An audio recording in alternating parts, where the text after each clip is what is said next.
Hello guys! Hello, this is for Cancer.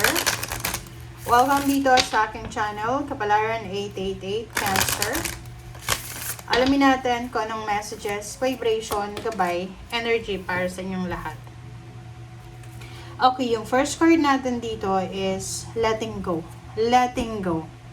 I surrender joyously to the eve and flow of life. So, sinasabi ng baraso dito na if meron kang hesitation, kasi pwedeng reverse siya, if for example, may isang sitwasyon sa buhay mo, okay? It's either relationship, your old plan, old goals, na kailangan mo nang i-let go, relationship, family life, ano pa ba, trabaho, plano, parang ganun.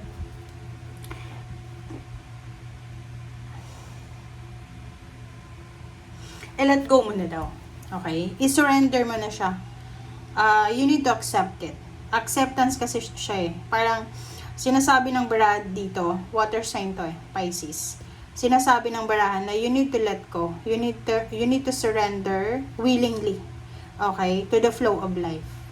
Kung ano lang, like lalo sa emotion, kung anong nangyayari sa emotion mo sa ngayon, kung malungkot ka, umiyak ka, kung masaya ka, mag-celebrate ka, ganun lang yun.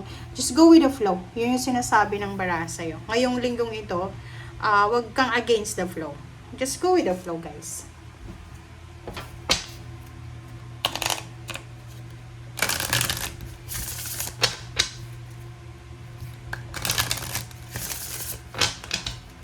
Alright, so let's check.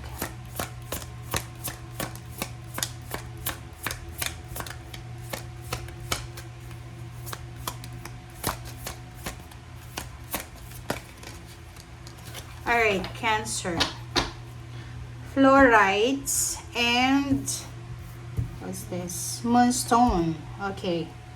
So, yung fluorite mo dito, this is all about natural beauty and authenticity. Okay, so, Cancer. Ang barahan na to, sinasabi na be true to yourself. Kumbaga, acceptance. Same din dito. Sinasabi ng baraha sa atin na be yourself as God made you naturally attractive and lovable inside and out. So, yun.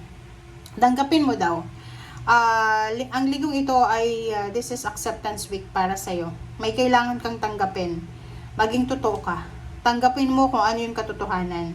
Huwag kang matakot. Huwag kang mahiya. Another is Moonstone. Ang Moonstone na to is heightened intuition.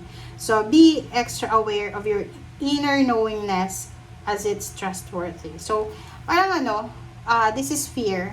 Kasi heightened yung intuition mo. So, makinig ka sa sinasabi ng iyong instinct, ng iyong intuition sa linggong ito.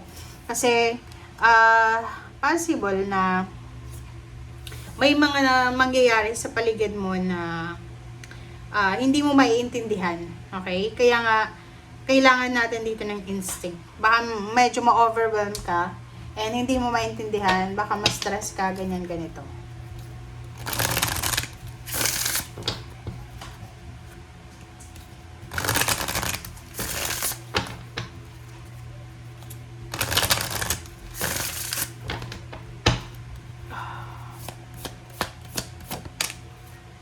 Okay, thinking man.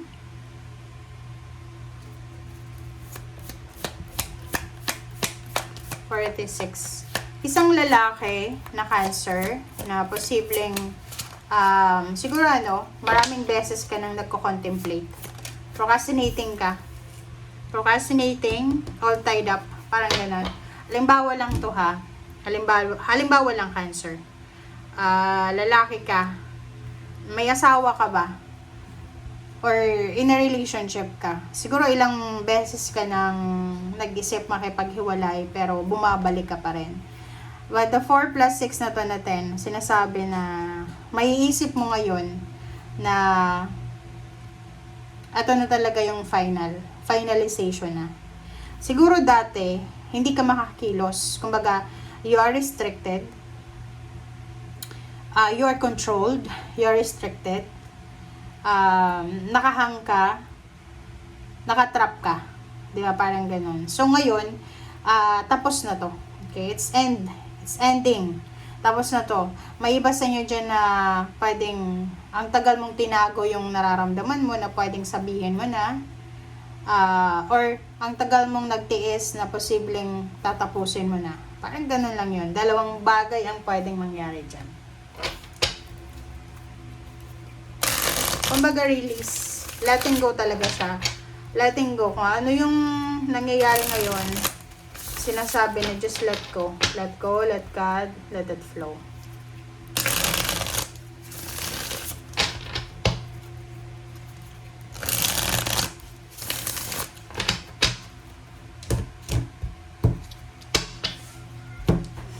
Alright. Child of Swords. Two of Pentacles. Explorer of Swords. Seven of Swords. Okay. So, kung makikita mo dito, okay, kung makikita mo dyan, meron ditong para siyang Knight of Swords. Sinasabi ng bara sa'yo dito na napakabilis siya.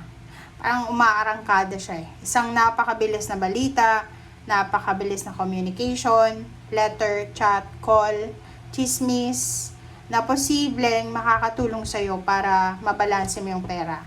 So, ano yung pwedeng mangyari dyan? There's an opportunity na may mag-offer sa'yo ng trabaho. There's an opportunity na may magpautang sa'yo ng pera. There's an opportunity na posibleng